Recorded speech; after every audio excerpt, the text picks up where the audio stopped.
Hi everybody, welcome to LiveFit Kitchen. We have Dr. Purcell here with us again today. Hello. Hi everyone. Thank you for joining us. This is another part in our series on Thanksgiving dishes, and this is a LiveFit Kitchen first, I think. This is a dessert. This is really exciting, but Dr. Purcell said that this is a healthy dessert. She said it's full of pectin, and when I asked why I like pectin, she had quite an answer. But let's talk about the recipe first. Take us through it. Okay, so we're having poached pears with orange juice is the second half of the title here. You take 4 pears, 1/3 cup of fresh squeezed orange juice, 1/4 cup of water, 10 drops of liquid stevia, my favorite sugar alternative, natural sweetener, 1/4 teaspoon of orange extract, and 2 teaspoons of orange zest. So those are the ingredients that I used to prepare today. You could also, Dr. Purcell told me, have used an orange stevia. So if you have the orange flavored stevia already, then you could use that and leave the orange extract out. That's true. But I just had orange extract and regular stevia at home, so that's what we used. So the one little alteration I did make that I didn't happen to mention before was I didn't have a pot of the right size to hold all 4 pears. So I made a 3-pear recipe. I cut 4 up, tried to fit them in the pot, and realized it wasn't going to work. So anyway, so I just have a small sampling of our pears here to demonstrate. So what I did was I actually followed the directions better than some of the other recipes. I peeled all of the pears and took the cores out and put them in the pot with the orange juice mixture. Now that is fresh squeezed orange juice. I had to squeeze 1 and a bit of an orange this size to get my 1/3 cup. And so I put the orange juice and the water in, and when I put my pears in, initially it seemed like they weren't touching the liquid very much, and I was very concerned that that wasn't going to work out. But after I cooked it, actually the liquid came out of the pears and, I don't know, rose up from the bottom of the pot or something, and there was a lot more liquid than I expected. So if you look in your pot and you think, gee, that doesn't look right, there's only that much liquid at the bottom, it's okay. So talk us through. All right, so Alicia peeled her pears, she stuck them in the pot in a little bit of orange juice and water.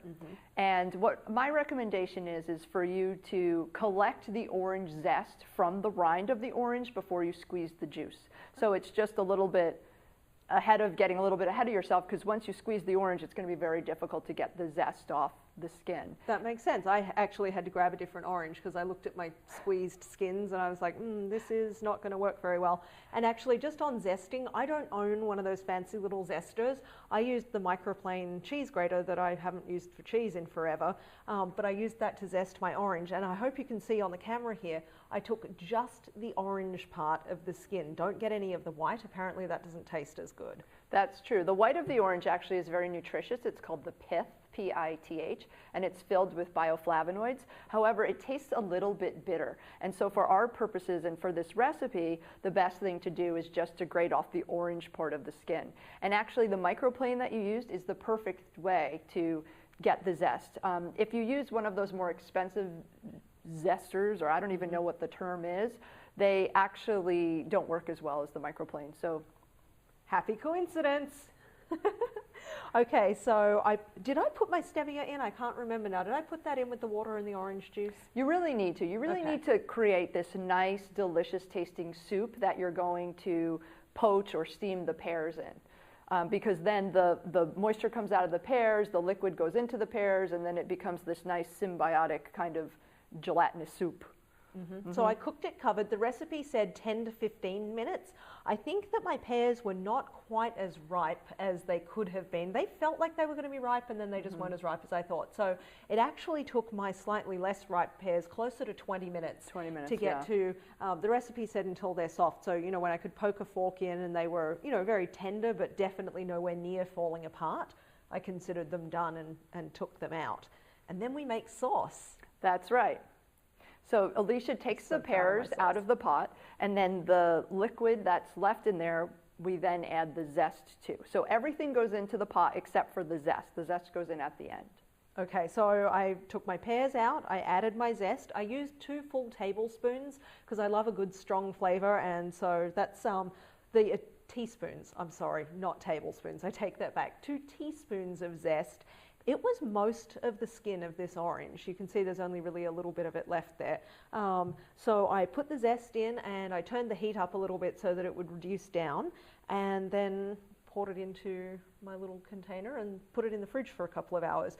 So my pears have cooled, they were in the fridge too, and then to serve them, you just add the sauce. Now there's two ways to serve these pears. You can keep them out of the sauce and refrigerate the sauce and then drizzle the sauce over so it's more of a thick syrupy consistency, or you can actually take them out of the pot, make the rest of your sauce and then put it on and then chill them with the sauce on it so that the pears seep up more of the flavor. And it'd be kind of more like almost a glaze kind Right, of. so it'll be more like a glazed poached pear. Yum. Okay, so here we go. So we went for the slightly thicker refrigerated option. It's a really nice thick glaze that she's drizzling on right now. Look at my sauce, I'm so impressed. Pears are really a fantastic fruit because they are one of the most hypoallergenic fruits. So of people who are allergic, they tend to not react to pears. Pears are one of those safer fruits. They contain quite a bit of pectin, which actually is a bulk fiber. And what that does is it helps move things through our colon so that toxic waste and byproducts don't get caught to the lining of our colon. So it helps pull things through like a train. It actually reduces the risks of colon cancer. Really? Who would have known? Pears. Pears, I love it. Okay, so you'll have to taste my pears and let me know what you think. Okay. Well, they are soft. You can easily move through them with a spoon.